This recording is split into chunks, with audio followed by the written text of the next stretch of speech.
My neighbors and I moved in at the same time, same month, same week, same street. We lived across from one another in identical mirrored houses. I didn't know a lot about them, but I'd seen them move around their property a couple of times. They were already a family, having 2 kids just about to enter their teens, while June and I was still expecting our first. Their mailbox revealed their name to be the Wattersons. We thought it'd be nice to live in a neighborhood with other families, and to be honest, we didn't have a lot of choice in the matter. My company transfer had been sudden, and it was either quit or move. Since I couldn't afford to be out of work those first months of parenthood, June and I decided it'd be best to follow along. Besides, we both had relatives not too far from the area. The move itself was rather painless, and we got June's work-from-home office set up in a matter of days. I barely even got a weekend to settle before I had to be in on the following Monday. Being a manager for a small packaging plant might not sound like a lot, but considering the scale of specialized orders we were receiving at that time, I figure it'd take at least 3 guys to replace me at the helm.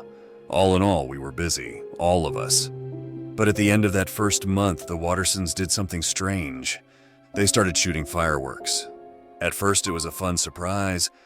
June's favorite holiday is Independence Day, so she has this fascination with anything bright and shiny in the sky. So when the Wattersons started popping off white sky flowers and cascading shades of cayenne, June just dropped her jaw and cheered. Those first few weeks, we got the sense that, one way or another, things were just gonna work out. We had a moment on the, albeit cramped patio, enjoying the night sky together. Then life just went on as it should for a while. The orders at work slowed to a normal pace. June kept her appointments with the obstetrician, and life kept grinding forward. Slowly the boxes were unpacked, and little post-its were put up on the fridge. Paintings started to get crooked, and the hallway rug inched ever and ever further towards the front door. Baby stuff littered the hallways, anticipating our bundle of love's arrival. After about a month at the new house, I remember having a late dinner with June. I'd had a long day with a bit of unpaid overtime, and she'd been kind enough to keep it all warm for me. As we sat down to eat, there was a flash outside, followed by a thundering boom. We realized that, once again, the Wattersons were shooting fireworks. Apparently, this was a monthly thing. That might be a problem. Our baby girl Janine was born on the September 29th. June was a goddamn superhero through it all. I was there for it, even though June insisted that she was fine. Hell, she even asked me to put in an extra shift to keep myself busy. Of course I didn't, but that gives you an idea of just how pragmatic this blessing of a woman really is. We brought Janine home and got into a new routine. Parents to a newborn are rarely the most cheerful of people. And I can't pretend it was all sunshine and roses, but we managed pretty well, all things considering. While a shock at first, our new life came creeping up on us in a way we never could have prepared for. But through it all, Janine was the sweetest thing. Probably the least fuzzy baby I've ever met, all smiles and kisses.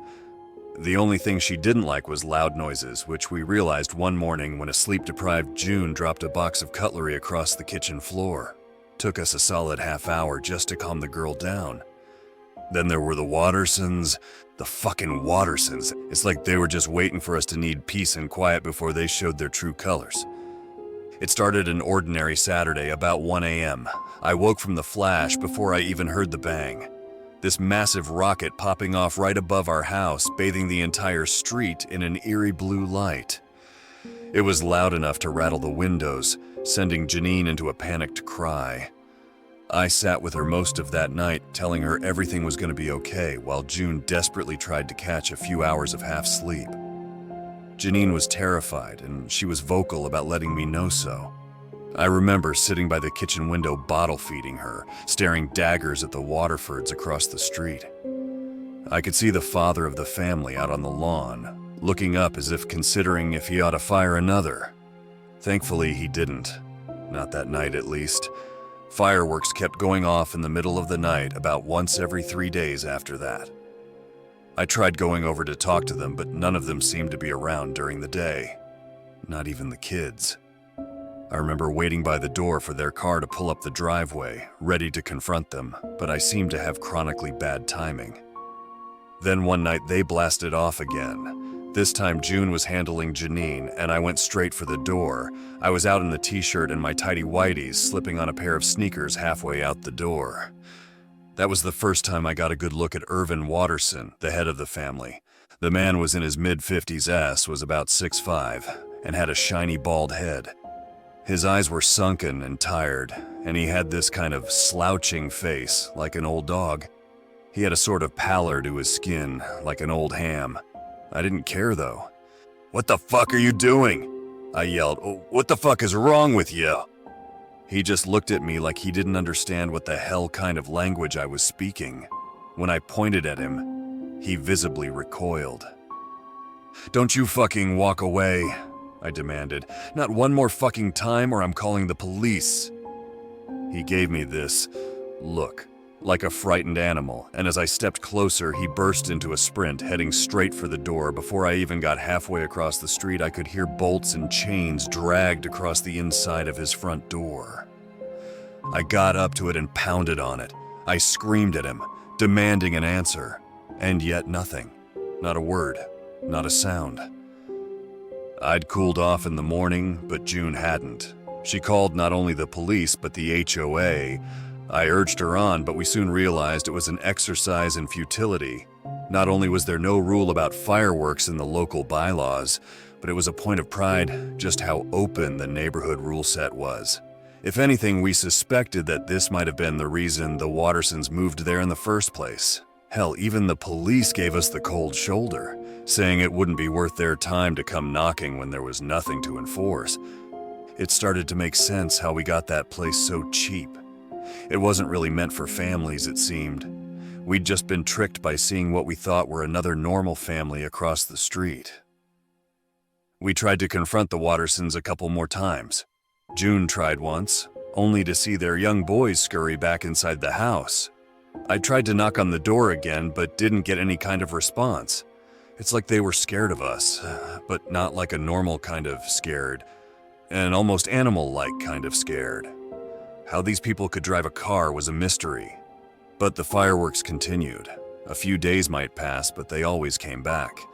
Janine did not want to get used to it, and I couldn't blame her. Not only was it startling, but it felt sinister, like there was a genuine ill will behind it, something meant to harm. I always got the sense that there was a reverence to it from the Wattersons. I could see them bending down on one knee, gently placing the rocket, like a Tibetan monk lighting incense. There was a ceremony to it. I got a better look at the rest of the Wattersons, too. Aileen Watterson, the mother, didn't seem a day over 30, but she looked like she'd never cut her hair once in her life.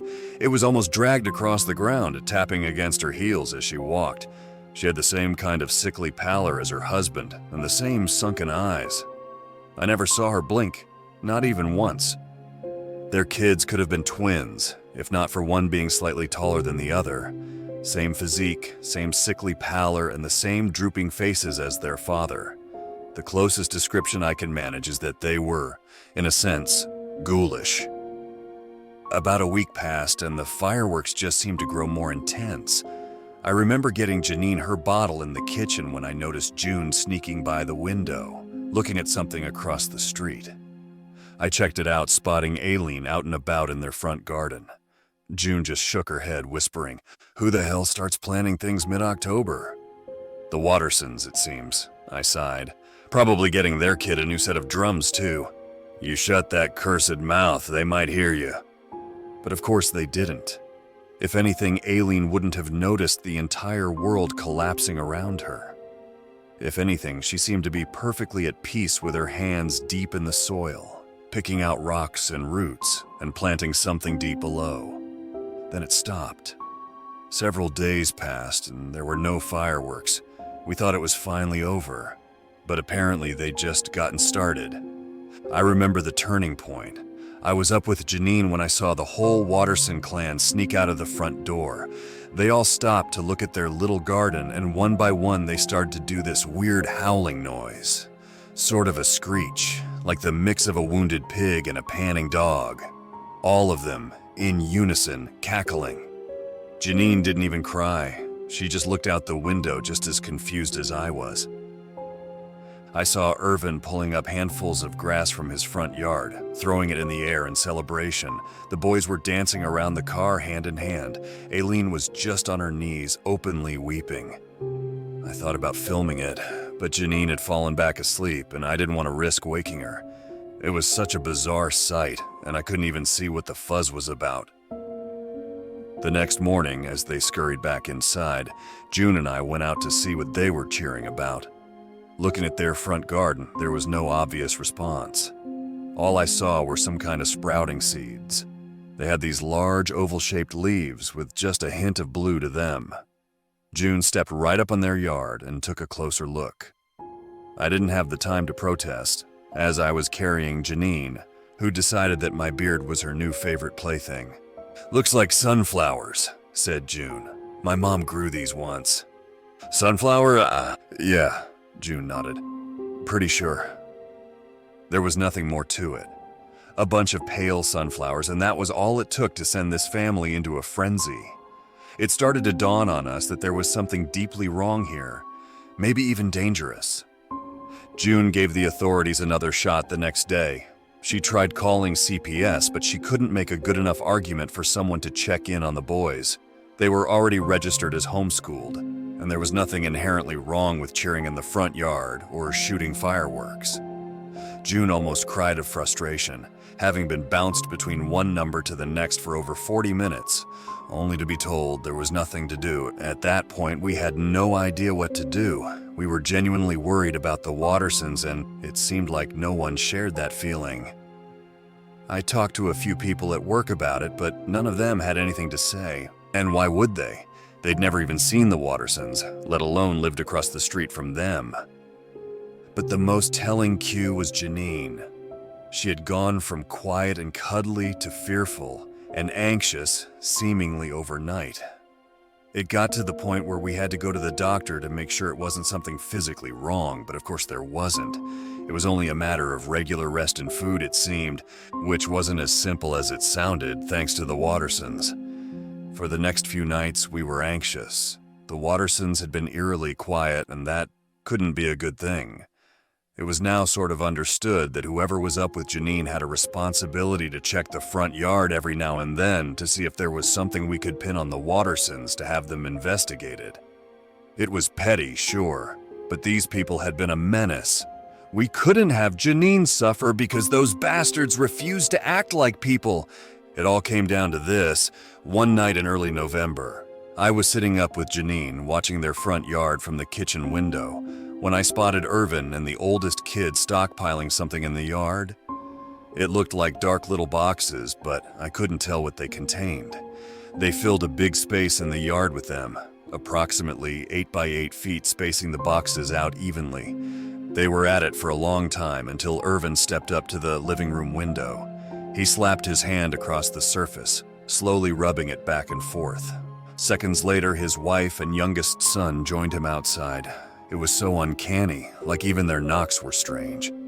I brought out my phone and started recording, just in case. They were doing something to the boxes, but I couldn't tell what. After a while, they all stepped back, all but Irvin, who held up a lighter.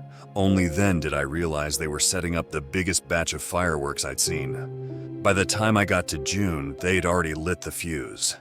Given how loud their display had been earlier nights, this was going to be on a whole other level. I set Janine down and covered her ears as I yelled at June to do the same. She was barely awake, but did as I asked without question.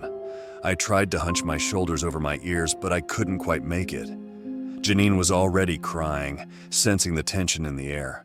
Moments later, there was this barrage of thumps as rocket after rocket leapt into the sky. At least 24. They sailed up, but nothing happened. For a brief moment, I almost thought my prayers had been answered. Then the sky exploded. For a moment, night turned to day. I could see every inch of the bedroom as the light burned into my eyes. Every contour of my wife and child, the pile of used clothes in the corner, the diapers at the changing station. Then came the sound. It was so loud that I felt it before I heard it. The windows rattled and I saw a painting fall. By the time it hit the floor, there was a sound so deafening that I didn't hear the frame shatter. It immediately made my head ring. I could see June screaming something, but I couldn't hear her. I had this screeching noise piercing all the way from my ear to my throat. Janine was okay, albeit a bit upset about the whole thing, but she was fine. I'd covered her in time. June put 2 fingers up to her ear and mouth, as if signaling she was gonna call someone. Then she picked up Janine. I was dizzy, trying my best just to stand straight. Without that inner ear balance, your head feels like it's on a swivel. I lost my footing 3 times, just heading towards the hallway. All I could hear was this incessant screeching coming from the back of my head, like there were 2 frayed cables in my mind, rubbing against one another, sending sparks down my spine. It was still bright outside, where I could see vague shapes of the Wattersons dancing in their front yard. There was a fresh crack in our bedroom window, casting a strange shadow on my face. Trickles of water had started to silently tap against the pavement outside, forming puddles in the potholes. As I got to the hallway, I could feel myself calling out to June, but I couldn't hear it. It was just this deep rumble in my chest. I became hyper-aware of my own breathing and pulse, the only noises able to reach my head. It dawned on me that this could in fact be permanent. I was surprised to see June holding up a finger against her lips, as if asking me to be silent. Then she pointed at the door. There was someone outside, a dark shadow against the sudden backdrop of a downpour. For a moment, we just stood there. June held Janine tight to her chest, looking back and forth between me and the door. I turned my head towards the kitchen, my eyes landing on the knife block. June was nodding at me, silently asking me to be prepared. There was no telling what these people were capable of, and we wouldn't want to risk it. I couldn't hear shit, but June could call for help. I saw her yelling something as the door shook, a threat perhaps. I felt the vibrations of sound bounce against the side of my head, unable to reach through the thicket of my ears. I hurried into the kitchen and grabbed a knife as my mind raced. He might be saying he had a weapon or that he was going to hurt us. There was no way to know. The rain was coming down hard, obfuscating the silhouette outside. But as the door shook again, I could tell that whatever was happening was violent. I placed myself between June and the front door, urging her to back away. She hurried into the bathroom, holding up her phone to me. I nodded. She stopped at the bathroom door, waving at me to follow. I intended to. Then the front door came down. Irvin Watterson pushed his way through the crumbling door frame, reaching for me, his sickly features lit up in a smile. My first instinct was to look back at June to make sure she'd locked herself in. She did, reluctantly. Then it was just me and the lanky man. He had no weapons, just these arms that seemed to go on forever. He was so much taller and had so much longer reach than I'd anticipated. Not only was my hearing throwing me off, but there was just something inherently wrong with him. His left hand grabbed me by the biceps, pulling me towards him. There was this thick, sticky coat of something warm in the palm of his hand, searing my arm like a sort of glue. I tried slicing him, but it was like trying to cut rubber. He dragged me out into the rain, ecstatic. I could see him convulsing in a laugh. I kept trying to stab at him, but I lost my footing. He didn't skip a beat. He just kept dragging me backwards into the middle of the street. I looked around, trying to scream for help. I could feel the air leaving my lungs, but nothing happened. The other Wattersons were standing in their driveway, looking up into the rain. Behind them, I could see that the sunflower seeds had already sprouted, turning a sickly shade of blue. Irvin looked down on me, saying something, and nodded. I shook my head, and he nodded again, more intensely this time. He was telling me something he was going to do, something that was going to happen. And looking at the way his hand had fused to my skin, I didn't know what to think. It was just this freezing panic settling into my spine. Only then did I realize it was still bright outside. The fireworks had long since stopped. It is hard to explain the sensation. I looked up and felt this immediate drain, like going from well-rested to sleep-deprived in the span of a breath.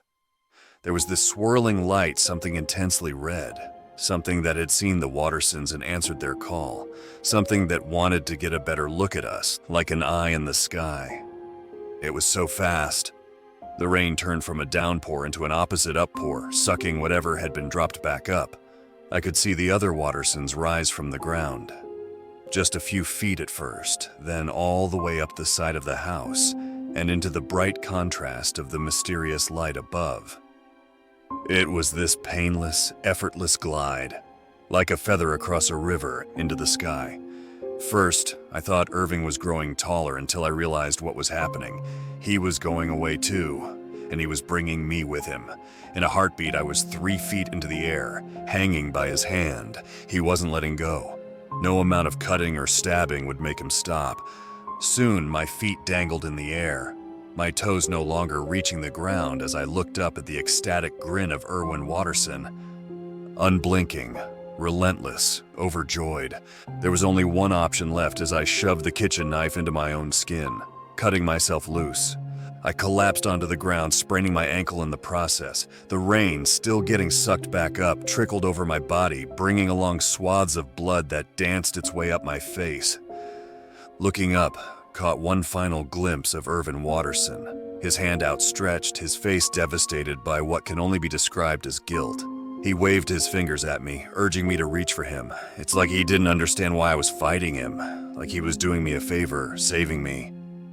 But as his face disappeared further and further away and the ground went dry, I was left on the pavement with a bleeding arm. Thank God June had already called the police.